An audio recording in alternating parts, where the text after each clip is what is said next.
YCP నేతలకి కంటి మీద కునుకు లేకుండా పోతుంది అని. ఎందుకంటే వరుసపెట్టి అరెస్టులో పర్వం కొనసాగుతుంది.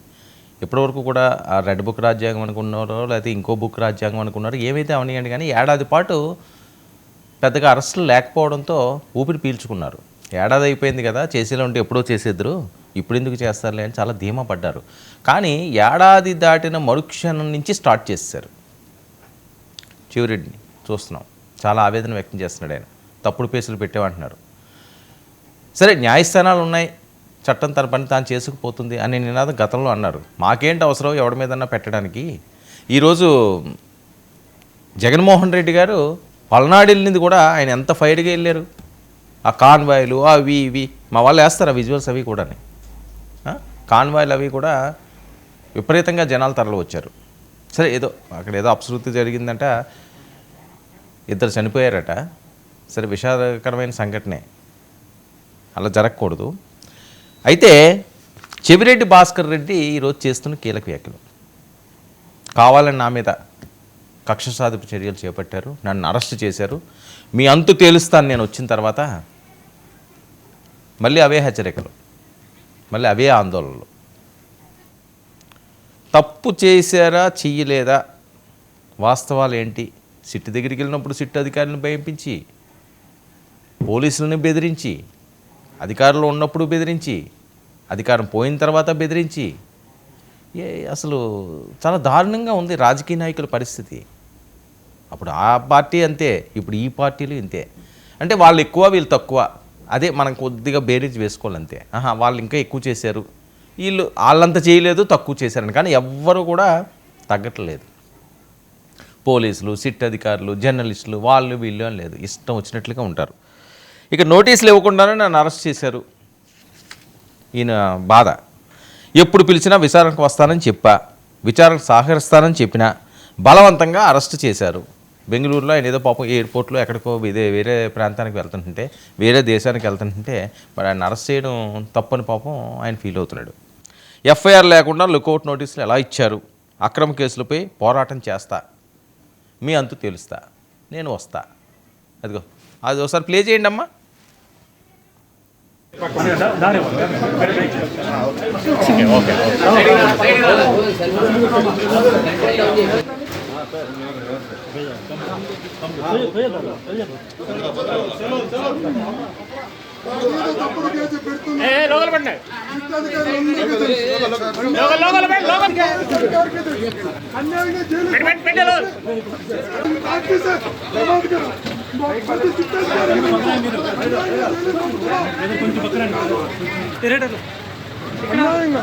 నిజంగా అక్రమంగా తప్పుడు కేసులు పెట్టడం మటుకు మంచిది కాదు. ఇదండి, ఇది చెవిరెడ్డి భాస్కర్ రెడ్డి గారు అన్యాయంగా అరెస్టులు చేశారు, అక్రమంగా అరెస్టులు చేశారు.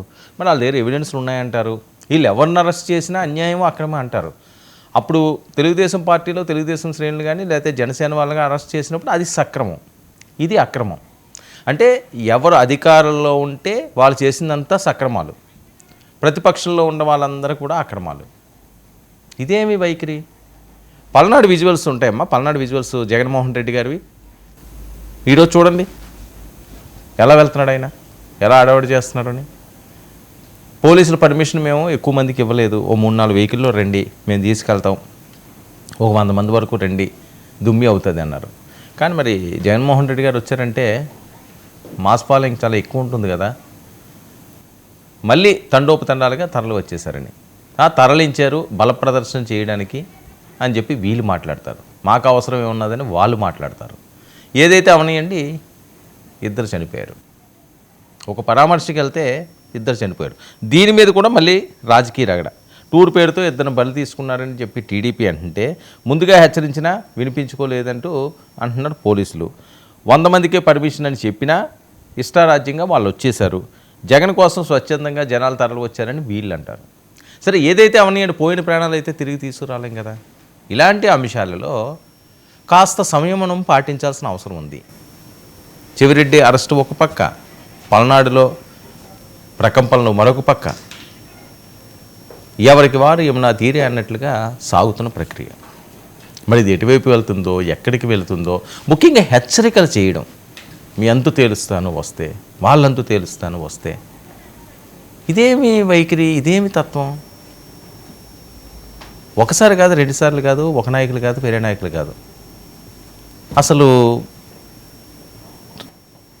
రాజకీయ నాయకులు అంటే ఇలాగే ఉంటుందా?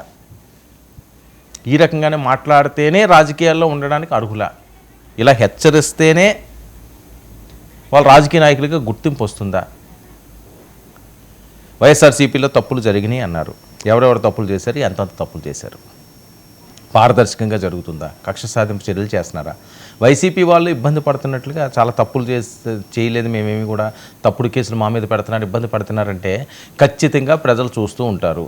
తప్పు చేయకుండా ఎవరిని అరెస్ట్ చేసినా వాళ్ళు పనిష్ చేస్తారు. చాలా ఎన్నికలు చూపించినాయి అవి. సింపతి మీకే వస్తుంది. సింపతి వచ్చింది కదా అని చెప్పి మిమ్మల్ని అరెస్ట్లు అయిపోమని కాదు, ఇంకోటి చేయమని కాదు. అంటే నిప్పు లేనిదే పొగ వస్తుందా? ఏమీ లేకుండా చెవిరెడ్డి గారిని ఎందుకు అరెస్ట్ చేస్తారు? చాలామంది ఉండగా కొంతమందిని అరెస్ట్ చేస్తారంటే లిక్కర్ స్కాబ్ ఉచ్చు గట్టిగా బిగిస్తుంది అని. జగన్మోహన్ రెడ్డి గారు ఒక పక్క రెడ్ బుక్ రాజ్యాంగం అమలవుతుంది, రెడ్ బుక్ పాలనకి నాగమల్లేశ్వరరావు బరయ్యాడు అని చెప్పి ఆయన ఒక పక్క. ఈయనేమో అన్యాయంగా నన్ను అరెస్ట్ చేశారు, మీ అంతు తేలుస్తాను, మీ సంగతి తేలుస్తాను. ఏమనుకుంటున్నారు? చెవిరెడ్డి భాస్కర్ రెడ్డి అంటేని చిత్తూరు డాను, చిత్తూరు కింగు, నా జోలికి వచ్చిన వాళ్ళందరూ అంతు తేలుస్తానని చెప్పి ఈయన హెచ్చరిస్తుంటాడు. ఈ హెచ్చరికల పర్వం మాత్రం పోవట్లేదు. సిట్ అధికారుల దగ్గర దూకుడు ప్రదర్శించడం ఏంటి? పోలీసుల దగ్గర ప్రదర్శిస్తే ఏమవుతుంది? కేసులు పెట్టి లోపలేసేస్తారు. ఇక్కడ కూడా అదే పరిస్థితి. ప్రశ్నించడానికి మిమ్మల్ని పిలిచినప్పుడు మీరు ప్రశ్నించండి, వాళ్ళ ప్రశ్నలకు సమాధానాలు చెప్పండి. నేను అది చెప్పను, నేను ఇదే చేస్తాను, ఈ రకంగానే ఉంటానంటే మరొక కేసు పడిపోద్ది. తప్పదు ఇంకా. ఎందుకంటే అధికారంలో ఉన్నప్పుడు జరిగిన అంశాలు చాలా ఉన్నాయి. అవన్నీ కూడా ఇప్పుడు రివైండ్ చేసుకోండి. ఇప్పుడు ఈరోజు తప్పులు చేస్తే వాళ్ళు అంతే, తెలుగుదేశం పార్టీ ఏమని జనసేన అని వాళ్ళు శిక్ష అనిపించక తప్పదు.